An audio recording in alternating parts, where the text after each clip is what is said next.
Good morning friends. आज हम लोग देख रहे हैं क्लास 7 साइंस की बुक और आज हमारा चैप्टर है फर्स्ट, पादपों में पोषण यानी न्यूट्रिशन इन प्लांट्स। तो हम देखते हैं पहले पोषण क्या होता है। तो जो सजीवों द्वारा भोजन को ग्रहण करने और इसके उपयोग करने की जो विधि होती है, ये पूरी प्रक्रिया पोषण कहलाती है, जिसे हम लोग न्यूट्रिशन कहते हैं। ठीक है। अगला है स्वपोषण। इसमें जो पोषण के प्रकार होते हैं दो होते हैं। पहला होता है स्वपोषण और दूसरा होता है विषम पोषण। तो स्वपोषण का अर्थ होता है कि खुद से खाना बनाना। ठीक है। जिसमें कि पोषण की ऐसी विधि के रूप में इसको परिभाषित किया जाता है जिसमें जीव जो अपना भोजन है स्वयं संश्लेषण करते हैं। और ऐसा जो ग्रीन प्लांट्स होते हैं वो लगभग ऐसी प्रक्रिया को अपनाते हैं और उसी पर जो है सारे जीव डिपेंडेंट होते हैं, आश्रित होते हैं। ठीक है।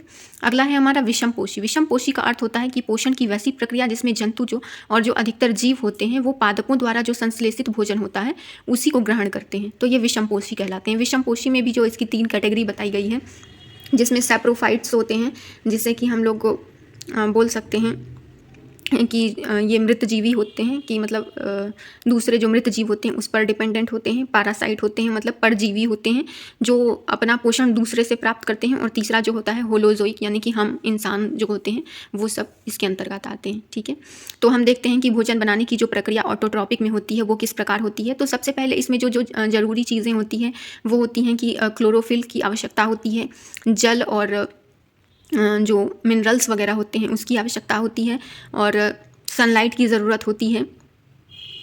तो इन सब चीज़ों को वो कैसे पौधे प्राप्त करते हैं। तो क्लोरोफिल जो होता है पौधे की जो हरी पत्तियां होती हैं उसमें उपस्थित होता है, जिसको ग्रीन पिगमेंट भी बोलते हैं, क्लोरोफिल। ठीक है। और जो कार्बन डाइऑक्साइड होता है वो वातावरण से ये प्राप्त करते हैं।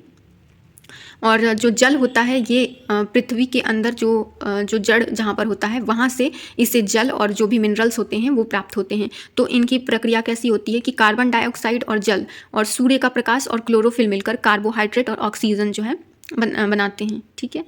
तो यही इसका भोजन होता है, जिसे हम लोग फल, फूल, सब्जी आदि के रूप में प्राप्त करते हैं। ठीक है।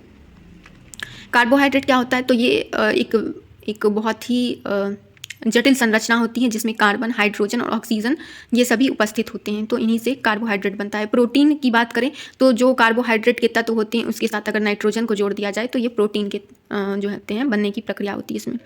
परपोषी जो है हम लोगों ने देखा कि जो भी क्लोरोफिल जिनमें भी नहीं होता है, तो जो आहरित होते हैं, जो इस पर आरोहित होते हैं पादप, इनसे अपना जो है भोजन प्राप्त करते हैं। इसे हम लोग होस्ट प्लांट भी बोलते हैं, जिस पर मान लीजिए कि जिनके पास क्लोरोफिल नहीं है, इन पर आश्रित होकर वो जो भी भोजन होता है उनका ये उनसे प्राप्त करते हैं।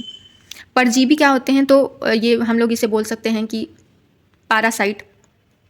ऐसे पादप होते हैं जो कि जो परपोषी जो होते हैं, जो होस्ट होते हैं, उसके पोषक को लेकर उसको पोषकों से वंचित कर देते हैं। जैसे अगर हम पौधों की बात करें तो अमरबेल इसी प्रकार के पौधे के अंतर्गत शामिल होता है। अगला है कीटभक्षी पौधे, जिसमें ये ऐसा पौधा होता है जिसमें नाइट्रोजन की जो कमी होती है, तो इसमें घड़े जैसी स्ट्रक्चर होती है, इसकी आकृति होती है और ऊपर ढक्कन लगा होता है। जब कोई कीट इसके अंदर जाता है तो इसका ढक्कन अपने आप बंद हो जाता है और इसमें जो उपस्थित पाचक रस होते हैं वो इनको, इस जीव को जो है पाचन कर लेते हैं। ठीक है। इस प्रकार इसकी प्रक्रिया होती है। इसमें है वीनस फ्लाई ट्रैप, सनड्र्यू, ये सब इसके उदाहरण हैं। अगर हम बात करें मृत जीवी पोषण की, तो ये पोषण की वैसी प्रणाली होती है जिसमें किसी मृत या विघटित या जैविक पदार्थ जो होते हैं उससे पोषक तत्व प्राप्त करते हैं। जैसे कवक की बात करें तो ये जो होता है नम और उष्ण जो भी क्षेत्र होता है वहाँ पर जो है इसकी उपस्थिति अधिक देखी जाती है। ये ब्रेड वगैरह पे जो है ज़्यादातर दिखते हैं, ज़्यादा दिनों तक अगर हो जाए वो ब्रेड रखा तो। अगला है सहजीवी, जिसे हम लोग म्यूचुअल रिलेशन भी बोलते हैं, जिसमें कि एक जीव दूसरे जीव के साथ रहता तो है लेकिन एक दूसरे के साथ जो है शेयरिंग करते हैं, कभी अपने आवास का और कभी पोषक तत्व को एक दूसरे से बांटने। इसका बहुत अच्छा एग्जाम्पल जो है लाइकेन के रूप में हम लोग देख सकते हैं, जिसमें 2 जीव रहते हैं, शैवाल और कवक। शैवाल में जो है क्लोरोफिल उपस्थित होता है और वो प्रकाश संश्लेषण की प्रक्रिया करता है, लेकिन प्रकाश संश्लेषण की प्रक्रिया करने के लिए उसके पास कुछ चीज़ों की जो है कमी होती है। जैसे उसका आवास नहीं होता है, जल और पोषक तत्व नहीं होते हैं। तो ये सभी जो है कवक शैवाल को देते हैं और बदले में प्रकाश संश्लेषण करते हैं। ठीक है। तो ये कवक जिसमें क्लोरोफिल अनुपस्थित रहता है वो शैवाल को ये चीज़ें उपस्थित करवाते हैं, बदले में शैवाल जो है प्रकाश संश्लेषण की प्रक्रिया करता है और फिर ये दोनों मिल बांट कर जो है अपना भोजन करते हैं। ये लाइकेन की प्रक्रिया होती है। तो इस प्रकार ये हमारा चैप्टर जो है समाप्त होता है। धन्यवाद।